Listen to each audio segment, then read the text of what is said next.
Number 6 in our post-spring Big 12 power rankings, the Baylor Bears coming in at number 6. Wow. Okay. Bag you.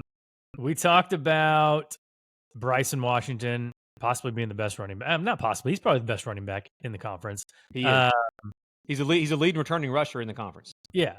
And then I'll let you allude to a little bit later what Kobe Prentice can do in this offense because you're familiar with him at Alabama. But honest question, we talk about all these trustworthy quarterbacks. Could Sawyer Robertson make the case for the best quarterback in the conference? He's right there behind Sam Levitt. For me, it'll be Sam Levitt 1, Sawyer Robinson number 2.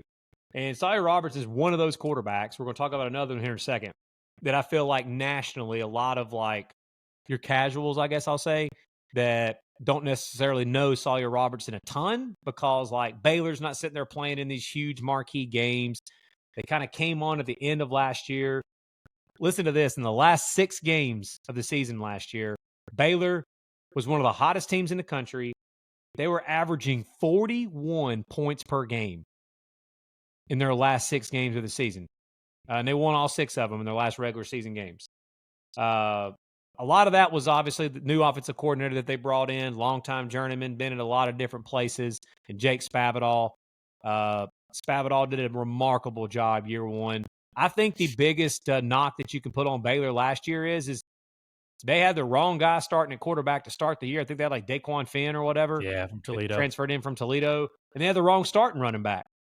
The guy that ended up being one of the best running backs in the Big 12, and Sawyer Robertson ended up being one of the best quarterbacks in the Big 12, didn't even start the year off as their starters. They ended up plugging them in as starters, and all of a sudden Baylor skyrocketed. Yeah, I got so fired up there I smacked the mic. But yeah, Bryson Washington had over 1,000 yards in just 11 games last year. He had 2 games where he rushed for over 190 yards.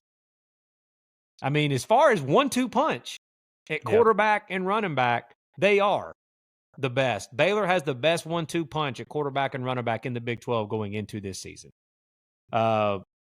And their top 2 wide receivers are returning. They've actually got they've got the 11th most returning production in all of college football. So that's big for Dave Aranda. It is. It is. And last year, he got himself off the hot seat. But you know how this works. You know, they all of a sudden, if Baylor goes out and lays an egg this year with what they've got returning, now they've got some expectations a little bit. And they should. And they should with the firepower that they've got on offense. But it's weird because Dave Aranda is a defensive guy. Like, that's the side of the ball that they need to improve on. If they go out and take care of business week 1 against Auburn, he'll be sitting pretty. Dude, that is a game.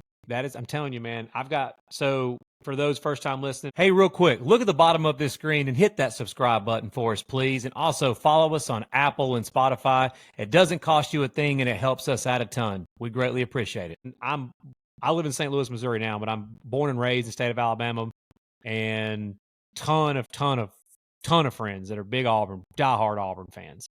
And some of them have already been calling me and like, they're just counting that as a win. They're just counting that game as a win, going to McLean Stadium there in Waco. This Baylor team's going to be good, guys.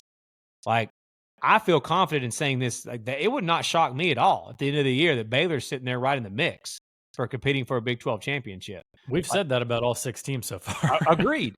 Like I'll be very honest. I actually did have Baylor ahead of Iowa State for me, but I was fine. Like when we went, I think you had Iowa State. But I was more than happy having Baylor ahead. Like, I really like what Baylor's bringing back this year and what they've done in the transfer portal.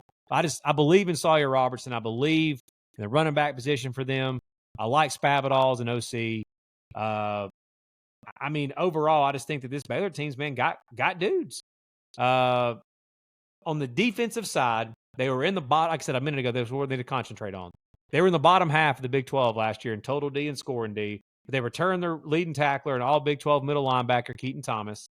They brought in a transfer linebacker from Florida International that was 5th in the nation in tackles last year in Travion Barnes. So adding him there in the middle, I think is going to help a ton.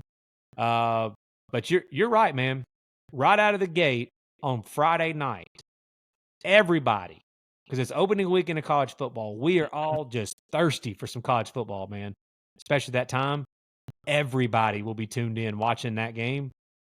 If Bags U comes out and slings it all over the yard and looks really good against an Auburn team that a lot of people, including us, think are going to be much better this year, and they win that game, whoo, look Yeah. out.